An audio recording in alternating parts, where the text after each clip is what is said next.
슈팅스타 초등부 예배에 오신 여러분 모두 환영합니다. 네, 여러분 모두 한 주간 잘 지냈나요? 네, 오늘도 우리가 함께 인터넷으로 예배를 드리게 되었어요. 오늘도 예배 드릴 때 하나님께 집중하며 즐겁고 기쁜 마음으로 다 같이 예배했으면 좋겠습니다. 우리 다 같이 주제성구 외우면서 예배 시작하겠습니다. 나는 포도나무요 너희는 가지라. 그가 내 안에 내가 그 안에 거하면 사람이 열매를 많이 맺나니 나를 떠나서는 너희가 아무것도 할 수 없음이라. 요한복음 15장 5절 말씀. 아멘. 네, 다같이 사도신경 외우겠습니다. 전능하사 천지를 만드신 하나님 아버지를 내가 믿사오며 그 외아들 우리 주 예수 그리스도를 믿사오니 이는 성령으로 잉태하사 동정녀 마리에게 나시고 본디오 빌라도에게 고난을 받으사 십자가에 못 박혀 죽으시고 장사한 지 사흘 만에 죽은 자 가운데서 다시 살아나시며 하늘에 오르사 전능하신 하나님 우편에 앉아 계시다가 저리로서 산자와 죽은 자를 심판하러 오시리라. 성령을 믿사오며 거룩한 공예와 성도가 서로 교통하는 것과 죄를 사하여 주시는 것과 몸이 다시 사는 것과 영원히 사는 것을 믿사옵나이다. 아멘. 네, 오늘도 다같이 즐거운 마음으로 함께 하나님을 찬양하겠습니다. 다같이 일어나서 함께 율동하면서 하나님을 찬양해요.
다 기쁜 마음으로 찬양했나요?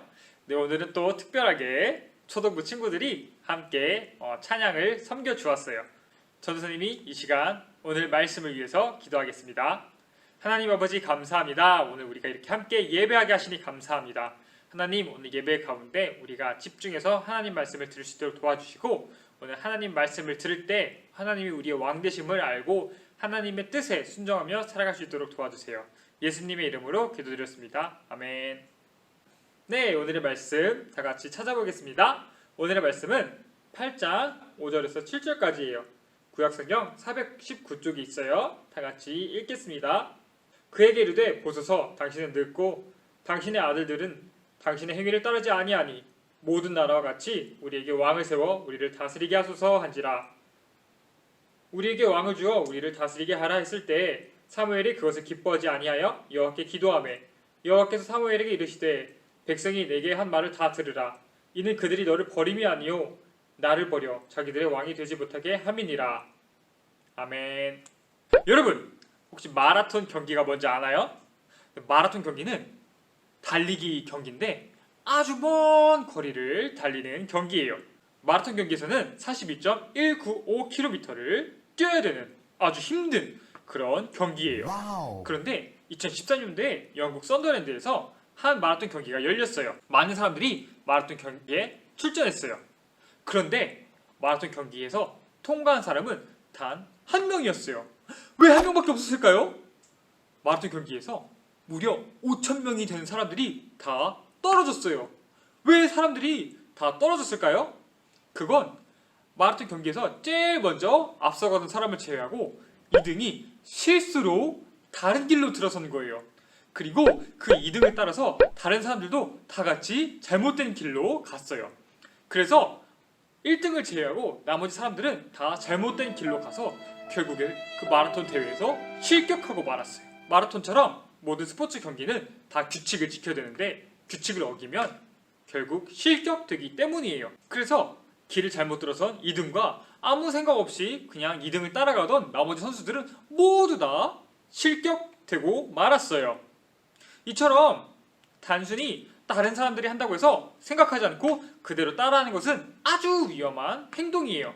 근데 예수님을 믿는 우리에게도 마찬가지예요. 하나님을 믿을 때 생각하지 않고 다른 사람이 하는 대로 그대로 살아가면 아주 큰 위기를 맞이할 수 있게 돼요. 저번 주에 우리는 엘리 제사장과 사무엘에 대해서 배웠어요. 엘리 제사장과 두 아들은 하나님을 존중하지 않았어요. 그 사람들은 자기가 하고 싶은 대로 하며 살았어요. 그래서 어떻게 됐나요? 네, 엘리 제사장의 두 아들은 전쟁에서 죽게 되고 이 소식을 들은 엘리 제사장도 죽게 되었어요. 하지만 사무엘은 하나님을 존중하는 사람으로 하나님과 함께 할 때 블레셋 사람들을 이길 수 있었고, 사무엘이 살아있는 동안에 블레셋 사람들은 이스라엘을 쳐들어오지 못했어요. 그리고 시간이 많이 흘러서 사무엘도 늙게 되었어요. 사무엘은 자신의 두 아들을 지도자로 세우고 자신은 고향으로 돌아갔어요. 그런데 사무엘의 두 아들은 사무엘처럼 하나님을 사랑하지 않았어요. 그 사람들도 나쁜 짓을 했어요. 뇌물을 받으면서 하나님을 존중하지 않았어요. 그래서 이스라엘 백성들은 걱정이 많았어요. 그런데 이스라엘 사람들 생각에는 자신들에게 왕이 있으면 정말 좋겠다고 생각했어요. 다른 나라들은 다 왕이 있어서 힘이 강력한데 자기들은 왕이 없어서 힘이 약하다고 생각했어요. 아니, 왜 우리에겐 왕이 없는 거야? 우리도 다른 나라처럼 왕이 있으면 정말 강한 나라가 될 수 있지 않을까? 내 말이 그 말이야. 우리도 왕이 있으면 진짜 좋을 텐데 우리는 왜 왕이 없는 거야? 그럼 우리도 사무엘에게 가서 왕을 달라고 할까? 그래서 이스라엘 장로들은 모여서 사무엘에게 찾아가서 이렇게 말했어요. 사무엘님, 우리에게도 왕을 주세요. 우리도 다른 나라처럼 왕이 우리를 다스리게 해주세요 라고 말했어요.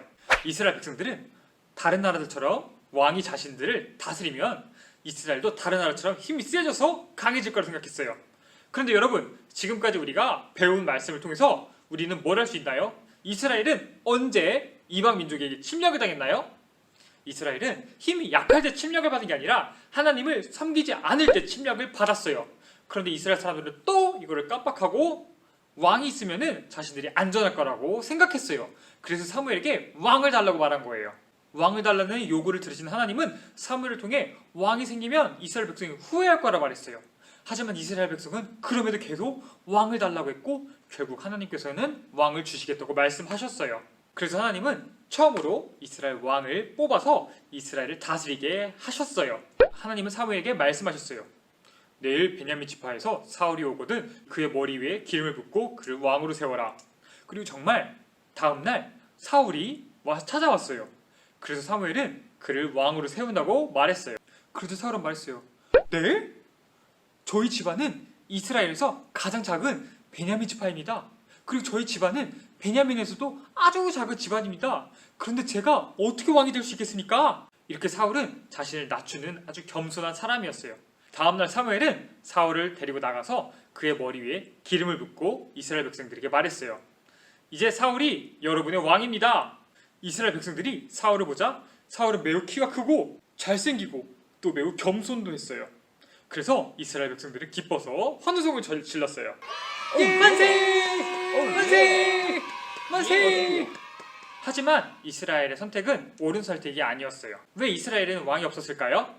그건 하나님이 이스라엘의 왕 되셨기 때문이에요. 이스라엘은 하나님이 다스리는 나라였어요. 그런데 이스라엘은 다른 나라들처럼 왕을 원했어요. 사람이 다스리는 왕을 원했어요. 그래서 이스라엘은 하나님께 왕을 달라고 한 거예요. 이렇게 이스라엘이 잘못된 선택을 했지만 그럼에도 불구하고 하나님은 최선의 선택으로 그들을 인도하셨어요. 그리고 사울을 그들의 왕으로 세워주셨어요. 하지만 여러분, 우리는 기억해야 돼요. 우리의 진정한 왕은 하나님이세요. 아무리 이스라엘 사람들이 다른 나라 왕들이 좋아 보여도 그 왕들은 하나님보다 좋을 수 없었어요. 오히려 그 왕들을 갖게 됐을 때 이스라엘은 큰 어려움을 겪게 되었어요. 우리도 마찬가지예요, 여러분. 우리의 왕은 누구실까요? 우리의 왕은 대통령도 아니고 시장님도 아니고 우리의 왕은 하나님이세요. 우리는 오직 하나님만 섬겨야 돼요. 다른 사람들은 하나님 말고 다른 것을 따라요. 어떤 사람들은 돈을 따르며 살아가는 사람도 있어요. 어떤 사람은 외모를 따라서 살아가는 사람이 있어요. 그리고 때로는 그 사람들이 따라가는 길이 정말 좋아 보여요. 아니, 세상 사람처럼 살면은 정말 잘 살 수 있는 것처럼 보일 때가 있어요. 하지만 우리는 기억해야 돼요. 우리는 하나님을 떠나서는 올바르게 살아갈 수 없어요. 우리는 오직 하나님만 따를 때 올바르게 살아갈 수 있어요. 저와 여러분 모두 이걸 기억하면서 하나님을 우리의 주인, 우리의 왕으로 삼고 늘 살아가는 주님의 자녀들 됐으면 좋겠습니다. 여러분, 늘 하나님이 우리를 다스린다는 것을 기억하고 하나님의 방식대로, 하나님의 뜻대로 살아가는 여러분이 되기를 간절히 기도합니다. 전도사님이 기도할게요. 하나님 아버지, 감사합니다. 오늘 말씀을 통해서 우리에게 하나님이 왕 되심을 알려주셔서 감사합니다. 하나님, 우리의 왕은 하나님이십니다. 우리가 다른 것 섬기지 않고 오직 하나님만 섬기며 살아갈 수 있도록 도와주세요. 예수님의 이름으로 기도드렸습니다. 아멘. 네, 여러분, 광고 시간이에요. 네, 저번 주에도 댓글에 정답을 적어준 친구들에게 5달란트씩 줬는데요. 이번 주에도 5달란트씩 주도록 하겠습니다. 그래서 여러분이 다음에 교회에 올 때 그 달란트들을 모두 주도록 하겠습니다. 그리고 달란트 시장은 12월에 열릴 예정이니까 우리 열심히 달란트를 모아보아요. 네, 오늘도 퀴즈를 낼 건데요. 오늘의 퀴즈는 이스라엘 백성은 사무엘에게 무엇을 달라고 했나요? 한 글자예요. 나라를 다스리는 사람이죠. 누군가요? 뭔가요? 알겠죠? 네. 이스라엘 백성은 사무엘에게 땡을 달라고 했어요. 나라를 다스리는 사람, 나라에서 힘이 제일 센 사람. 네. 오늘도 정답을 적어준 친구에게 5달란트씩 줄 테니까 꼭 정답을 적어주세요. 네, 여러분, 날씨가 점점 추워지고 있는데 여러분 모두 감기 걸리지 않도록 조심하고 건강 조심하세요. 그리고 하루빨리 함께 교회에 모여서 예배했으면 좋겠습니다. 네, 중기도문으로 마치겠습니다. 하늘에 계신 우리 아버지여, 이름이 거룩히 여김을 받으시오며 나라가 임하시오며 뜻이 하늘에서 이루어지는 것 같이 땅에서도 이루어지이다. 오늘날 우리에게 일용할 양식을 주시옵고 우리가 우리에게 죄를 지은 자를 사하여 준 것 같이 우리 죄를 사하여 주시옵고 우리를 시험에 들게 하지 마시옵고 다만 악에서 구하시옵소서. 나라와 권세와 영광이 아버지께 영원히 있사옵나이다. 아멘. 안녕. 다음 주에 또 만나요.